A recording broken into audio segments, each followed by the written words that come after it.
দীপুদাস হত্যার বিচার চেয়ে রাজপথে রক্ত, পুলিশের বেপরোয়া লাঠিচার্জে রক্তাক্ত প্রতিবাদী এবং সন্ন্যাসীরা।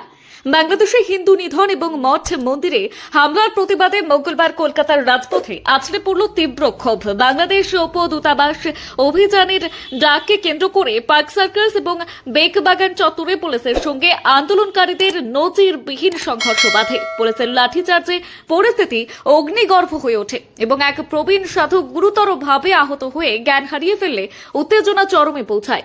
বাংলাদেশে হিন্দুদের ওপর চলমান নির্যাতন, ঘরবাড়ি ভাঙচুর এবং সাম্প্রতিক হত্যাকাণ্ডের প্রতিবাদে এদিন সরব হয় একাধিক হিন্দু সংগঠন।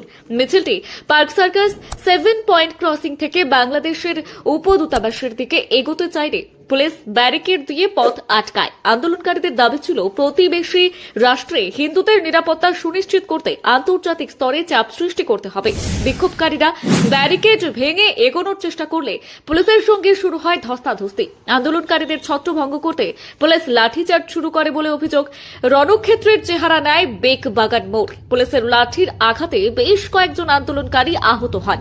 এই সংঘর্ষের মাঝেই এক প্রবীণ সাধু পুলিশের ধাক্কায় বা লাঠির আঘাতে রাস্তায় লুটিয়ে পড়েন।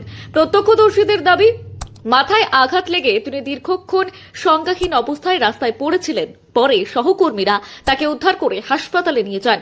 এই ঘটনার জেরে park circus, AJC, Bose road এবং বালিগঞ্জ এলাকায় দীর্ঘক্ষণ যান চলাচল স্তব্ধ হয়ে যায়। অফিস টাইমে এমন উত্তেজনায় সাধারণ যাত্রীরা চরম ভোগান্তির শিকার হন। বহু দোকানপাট তড়িঘড়ি বন্ধ করে দেওয়া হয়।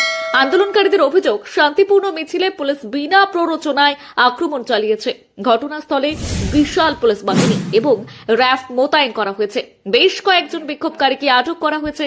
পুলিশের পক্ষ থেকে জানানো হয়েছে, আইন শৃঙ্খলার স্বার্থেই মিছিল আটকানো হয়েছিল। তবে এক সাধুর আহত হওয়া এবং পুলিশের ভূমিকা নিয়ে বর্তমানে রাজ্য রাজনীতিতে নিন্দার ঝড় উঠেছে। ওই এলাকায় এখনো থমথমে পরিবেশ বিরাজ করছে।